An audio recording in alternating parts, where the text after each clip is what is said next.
Hello viewers, I am Shikha, sharing my content and knowledge here for the benefit of all.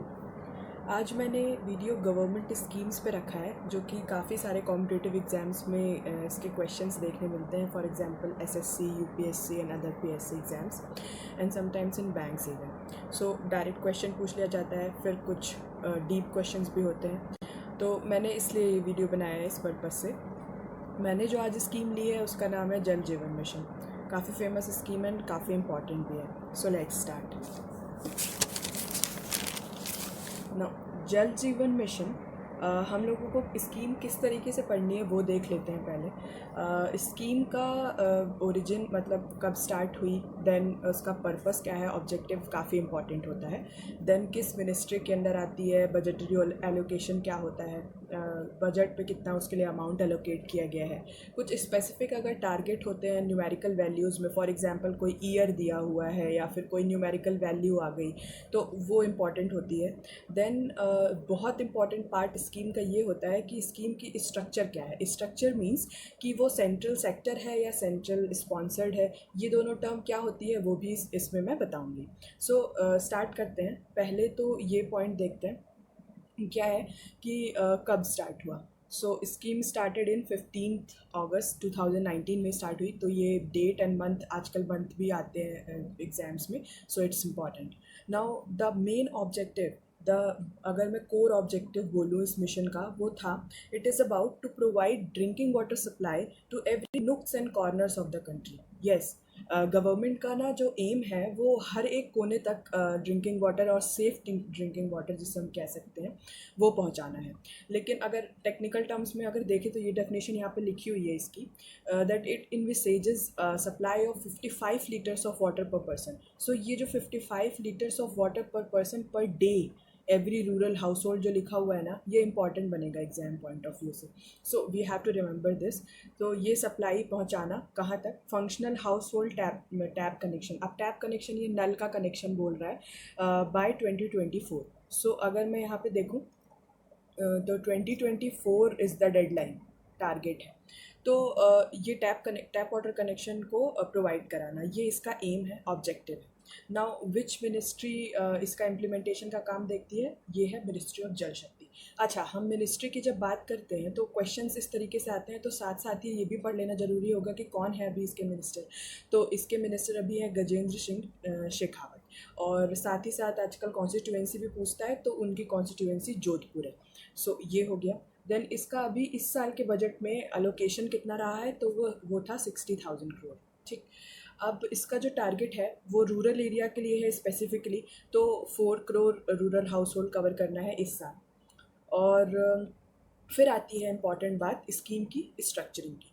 तो ये जो scheme है ये मैं बता दूँ, ये सेंट्रली स्पॉन्सर्ड स्कीम है. Now what is centrally sponsored scheme. तो सेंट्रली स्पॉन्सर्ड स्कीम जो होती हैं वो उसमें जो फंडिंग पैटर्न होता है, मींस स्कीम के लिए, स्कीम की इम्प्लीमेंटेशन के लिए हमको फंड्स चाहिए होते हैं. तो जो वो फंड होंगे वो सेंटर और स्टेट के बीच में डिस्ट्रीब्यूटेड होंगे. किस तरीके से डिस्ट्रीब्यूटेड होंगे वो यहाँ पर दिख रहा है. अगर वो हिमालयन और नॉर्थ ईस्टर्न स्टेट्स हैं जहाँ की इकनॉमी इतनी स्ट्रॉन्ग नहीं होती है क्योंकि इंडस्ट्रियल बेस नहीं होता है या किसी भी रीज़न की वजह से, तो हिमालयन और नॉर्थ ईस्टर्न स्टेट में सेंटर का जो रेशियो है वो ज़्यादा रहता है. जैसे हम देख सकते हैं यहाँ पर 90:10 है. तो 90% जो उसकी फंडिंग आएगी वो सेंटर की तरफ से आएगी and 10% from state. Other states जो कि नॉर्मली जो स्टेट्स हैं जिनकी इकोनॉमी भी ठीक ठाक है एंड जिनका साइज़ वाइज भी वो बड़े होते हैं, तो इसमें 50-50 का रेशियो रहेगा. ये होता है सेंट्रली स्पॉन्सर्ड का असली मतलब, जहाँ पर सेंटर और स्टेट साथ में मिलकर के फंडिंग को शेयर करते हैं.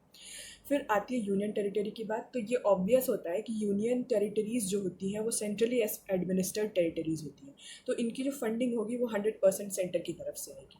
सो ये हो गई सारी इसके important points. Now moving to the second point. इस बार जो इसमें न्यू हुआ है, अब जब हम स्कीम की डिटेलिंग पढ़ लेते हैं तो उसमें कुछ एडिशन होता है अगर किसी साल पे, या फिर किस मिनिस्ट्री ने उस मिनिस्ट्री ने जो उसको इम्प्लीमेंट कर रही है कुछ नया ऐड किया होता है, उसके बारे में डेटा आया हुआ होता है, तो वो भी एग्ज़ाम पॉइंट ऑफ व्यू से इम्पॉर्टेंट हो जाता है. तो देख लेते हैं।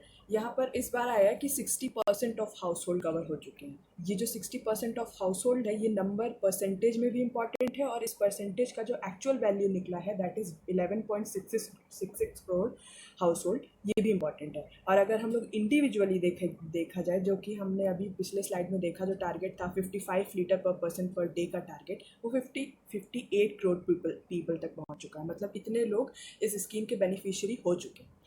नाउ एक बहुत इंपॉर्टेंट पॉइंट आया था अभी कुछ दिन पहले, 6 महीने में ये न्यूज़ में काफ़ी टाइम तक रहा था कि फर्स्ट हर घर जल सर्टिफाइड डिस्ट्रिक्ट कौन सा बना है। तो वो है बुरहानपुर, मध्य प्रदेश का। मैं बताती हूँ अभी ये हर घर जल सर्टिफाइड क्या है, पहले इसका डेटा देख लेते हैं। तो वैसे ही फर्स्ट स्टेट भी कोई होगा, तो फर्स्ट स्टेट गोवा है। देन फर्स्ट यूनियन टेरिटरी हमारी Dadar and Nagar Haveli and Daman and Diu, जो कि अब कंबाइंड हो चुकी है, तो ये यूटी है। और अदर स्टेट जहाँ पर इसका 100% कवरेज हो चुका है अभी तक के डेटा के अनुसार, वो है तेलंगाना और Haryana. So we have 3 states where this scheme is implemented 100% fully. So these states are Goa, Telangana and Haryana. Now first ये सर्टिफिकेशन किस टाइप का है, तो जो ये स्कीम है उसके अंदर एक जल आंदोलन कैंपेन चलाया गया है।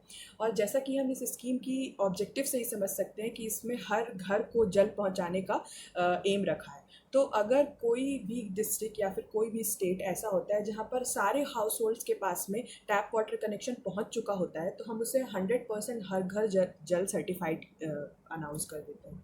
तो सबसे फर्स्ट स्टेट इसमें गोवा था, देन यूनियन टेरिटरीज में Dadar and Nagar Haveli, then district हमारी एमपी में ही बुरहानपुर डिस्ट्रिक्ट थी। So this is all about this scheme.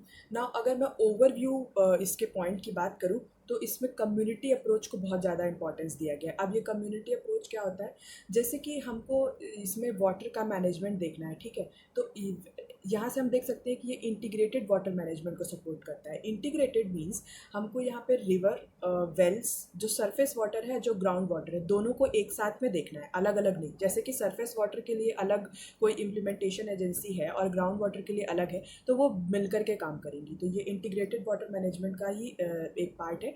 And then integrated water से हम समझेंगे कि कम्युनिटी अप्रोच क्या होता है। तो कम्युनिटी अप्रोच में लोगों को इन्वॉल्व किया जाएगा, कम्युनिटीज़ को इन्वॉल्व किया जाएगा। जैसे कम्युनिटी में एक होता है लोकल पीपल, तो local participation is there. Then second होता है सिविल सोसाइटीज़ होती हैं, जो ग्रुप्स होते हैं, जैसे कि कुछ पर्टिकुलर कैंपेन के लिए ग्रुप बना दिया जाता है, एनजीओज होते हैं, उनका भी इन्वॉल्वमेंट होगा। देन गवर्नमेंट के जो ब्यूरोक्रेट्स हैं और जो ऑफिसर्स हैं, उनका तो होगा ही, जो उस पर्टिकुलर डिस्ट्रिक्ट के होंगे। और इसमें अवेयरनेस कैंपेन का स्पेशली ध्यान रखा गया है। नाउ इस स्कीम में इस साल बहुत एक न्यू सी चीज़ आई है, वो मैं यहाँ पर ऐड करना चाहूँगी, वो है स्वच्छ सुजल अवार्ड।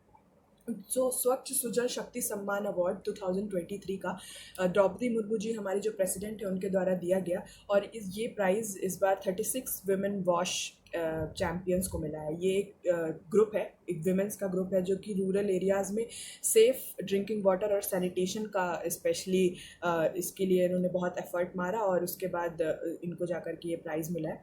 तो जो ये प्राइज़ है, अवार्ड है, सम्मान है, स्वच्छ सुजल शक्ति सम्मान, ये 3 स्कीम्स को लेकर के है। जल जीवन मिशन तो इसमें इंक्लूडेड है ही, साथ ही साथ स्वच्छ भारत अभियान ग्रामीण भी इंक्लूडेड है। सो ये ऑल ओवरऑल स्कीम से रिलेटेड पॉइंट्स एंड उससे रिलेटेड न्यू पॉइंट्स थे। So this is it. Now if you like the content, if you like the video, so do share it. And if you like the way the things I am explaining things to you, so please subscribe my channel. Thank you.